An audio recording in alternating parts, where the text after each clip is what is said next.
Velkommen til den her korte introduktion til mulighederne for at få en ekstra indtægt i din fritid. Prøv kræfter med at være din egen chef. Kom til at arbejde hjemmefra. Rejse noget mere. Få mere tid til familien og vennerne.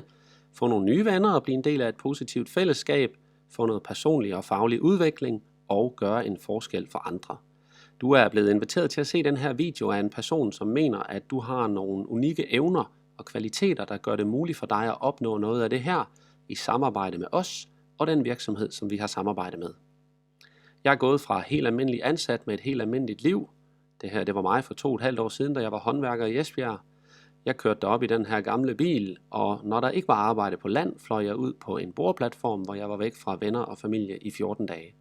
Så det her var ikke kun sådan, jeg havde det om mandagen, sådan havde jeg det faktisk næsten hver dag. Det var ikke specielt spændende og inspirerende, og jeg gjorde ikke en forskel for andre, da jeg var på arbejde.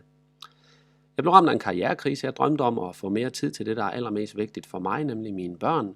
Men det jeg havde, det var det her uinspirerende og kedelige dage. Så jeg søgte en anden mulighed for 2,5 år siden.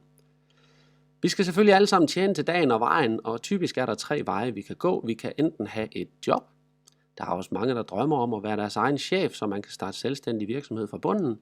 Og der er nogen, der så starter franchise virksomheder. Hvis du har et job, så ved du sikkert, at det ikke er så komplekst og svært. Til gengæld er der ikke den store jobsikkerhed, fordi vi ved godt, at med den teknologiske udvikling, der er der mange jobs, som ikke findes om bare 2 årtier. Og der er også masser af pres fra udlandet. Så vi ved, at vores job måske ikke er helt så sikkert, som det ville have været, hvis det bare var for 1 eller 2 generationer siden. Økonomisk risiko er der selvfølgelig ikke, når man har et job, men det er så en sandhed med modifikationer, for hvis man mister sit job, går man betydeligt ned i løn. Indkomstpotentialet er begrænset af, at det er chefen, der bestemmer, hvor meget han mener, man er værd, og typisk kan man ikke bestemme sin arbejdstid og arbejde hjemmefra i det omfang, man har lyst. Mange har en tanke om at være sin egen chef, men der er ikke så mange af dem, der har tanken, der tør at springe ud i det, fordi det ofte er meget komplekst og svært. Mange selvstændige har stor økonomisk risiko og ender med at lukke med et stort tab. Til gengæld er indkomstpotentialet som selvstændig uendeligt, da det er en selv, der bestemmer, hvor meget man tager for sit arbejde, og hvor meget man er værd, hvilket typisk også ender med, at mange selvstændige arbejder både 60, 70, 80, 90 timer om ugen. Franchise er en anden måde at være selvstændig på. Der køber man sig ind i et allerede eksisterende forretningskoncept, som vi for eksempel kender det fra fastfoodkæderne. Der har man en væsentlig større chance for succes, men man skal til gengæld ud og låne mange millioner for at købe sig ind i en franchisekæde. Den mulighed, du skal høre om i dag, er muligheden for at etablere et samarbejde med Forever. Lidt ligesom franchise har vi et gennemtestet forretningskoncept. Det er ikke komplekst, det er ikke svært, men det er heller ikke let. Man skal selvfølgelig være en person, der kan tage sig selv i nakken og få tingene gjort. Man skal være selvmotiveret. Der er jobsikkerhed, da vi ikke kan fyres. Modsat det at starte i franchise og det at være selvstændig fra bunden af, så skal man ikke ud og låne en masse penge og have en stor økonomisk risiko. Indkomstpotentialet er uendeligt, og vi arbejder for det meste hjemmefra og bestemmer selv vores arbejdstider. Vi er grundlagt i 1978, det vil sige år har vi 40 års jubilæum. Vi er i 169 lande, så det her er virkelig en global virksomhed.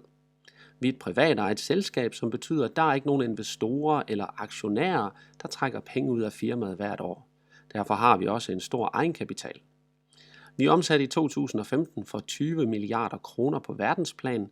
Den ene milliard var her i Skandinavien, og det er altså virkelig et tegn på, at vi har nogle meget, meget populære og meget efterspurgte produkter. Vi er dominerende på verdensmarkedet inden for den type produkter, vi har valgt at arbejde med, og da der er kæmpe stor vækst på de markeder, vi arbejder på, så er der nogle meget, meget spændende muligheder foran os, som har valgt at etablere samarbejde med Forever.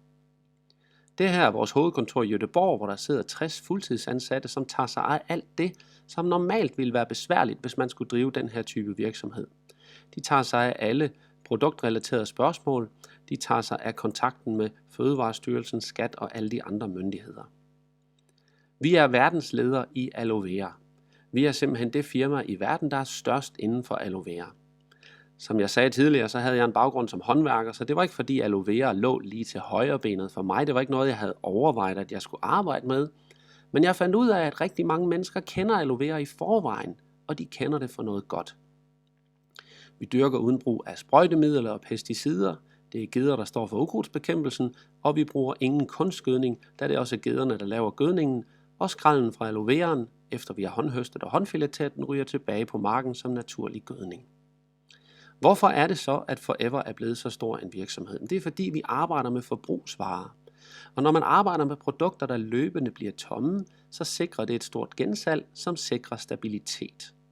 Vi har produkter for alle, men specielt 3 af tidens helt store trends, nemlig wellness, fitness og beauty, er nogle markeder, som vi har nogle ret unikke og perfekte produkter til. Wellnessprodukter er alt inden for personlig pleje som shampoo, balsam, sæbe, scrub osv. Fitnessprodukter er alt fra proteinpulver til proteinbar til sportsdrikke osv. Og beauty er alt inden for anti-aging, lidt make-up, skincare osv. Så vi har et meget bredt produktsortiment på ca. 100 produkter her på markedet i Danmark. Vi har en unik patenteret produktionsform, som gør, at der ikke er nogen, der kan efterligne vores kvalitet, og det betyder faktisk, at vi giver vores kunder 90 dage til enten at blive 100% tilfredse med det, de har købt, og ellers så får de alle deres penge tilbage. Og det betyder, at vores kunder ikke løber den risiko, som man ofte løber i en butik, at man køber noget, man ikke bliver glad for det, og så er pengene spildt. Den risiko har man ikke hos os. Vi forhandler ikke vores produkter i butikker, og det gør vi ikke, fordi typisk når vi handler et produkt i en butik, så er det produkt gået igennem en meget dyr vej. Vejen fra fabrikant går igennem nogle meget fordyrende mellemled, en eksportør, der skal tjene penge på produktet, nogle grossister, der tjener penge, som har nogle sælgere, der skal have løn. Ude i butikken skal der betales lys, vand, varme, forsikring, husleje osv. Og den allerdyreste post er ofte reklame, altså det vi kigger på i fjernsynet og det der vælter ud af postkassen. Den her vej er meget dyr at gå, hvis du vil have et produkt fra fabrikant ud i en butik og ud til en kunde.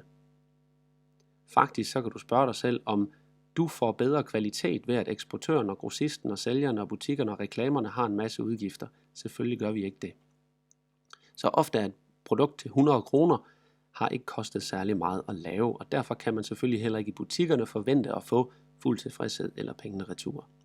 Forever bruger den distributionsmodel, der hedder network marketing, som mange virksomheder bruger enten helt eller delvist.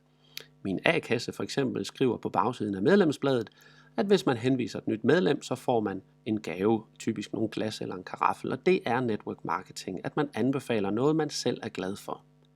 Forever producerer produkterne fra bunden af, vi ejer markerne, produktionsfaciliteterne, lageret osv., så der er ikke andre virksomheder ind over. De sælger dem direkte ud til deres FBOs, deres Forever Business Owners, som så typisk har 10-30 kunder. Og det er ikke 10-30 kunder, man selv skal ud og finde. Det er en del af vores oplæringsprogram.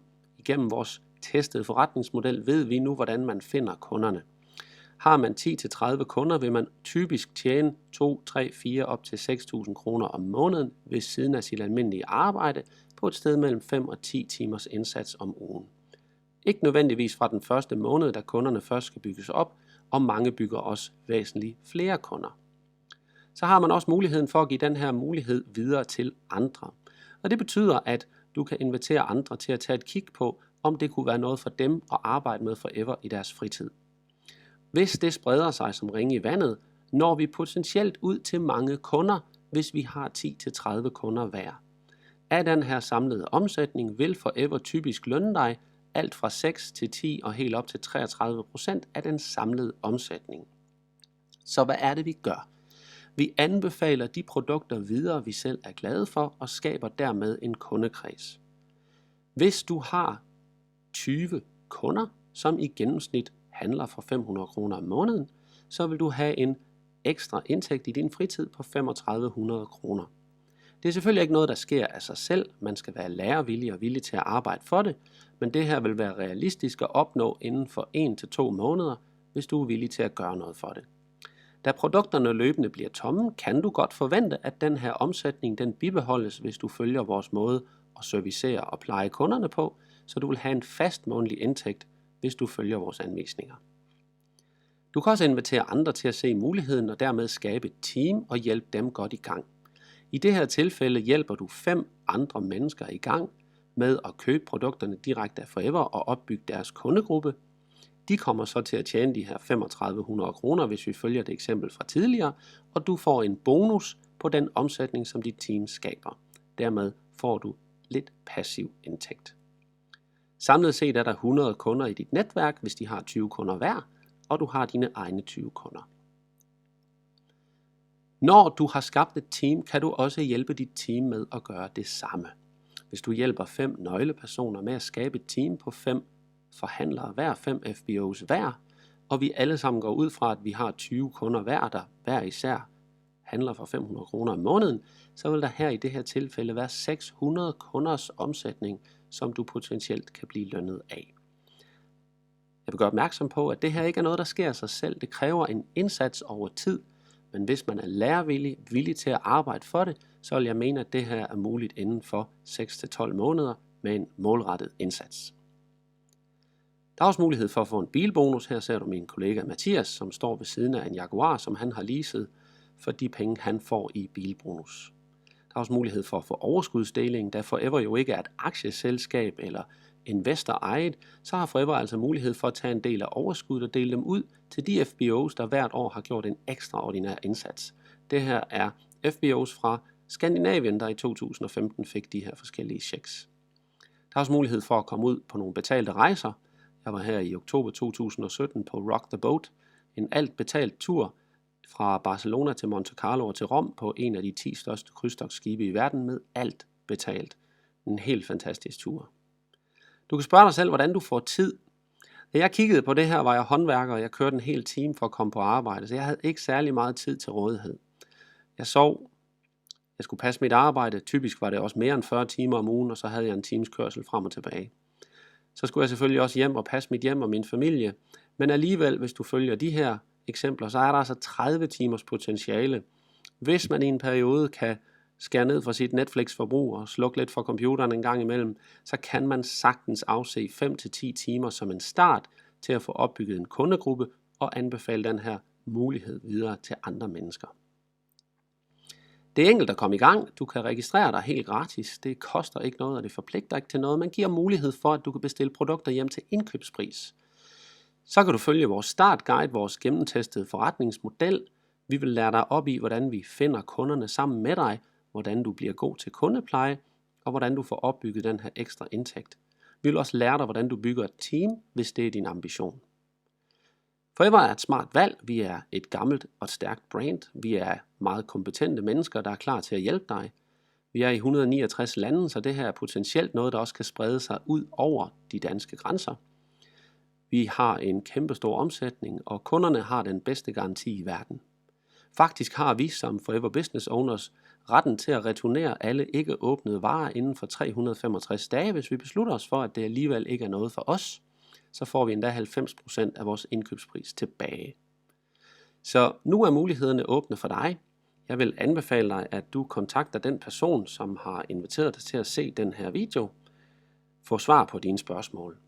Det kan også være, at du har lyst til at komme ud og deltage i en af vores åbne informationsmøder, som vi har rundt omkring i landet. Der er ikke rigtig nogen risiko ved at prøve det af. Der er masser af support fra lederne.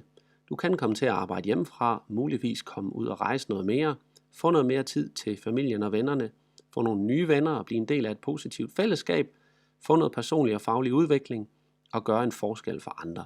Med andre ord, så kan du skabe en ny fremtid i din fritid.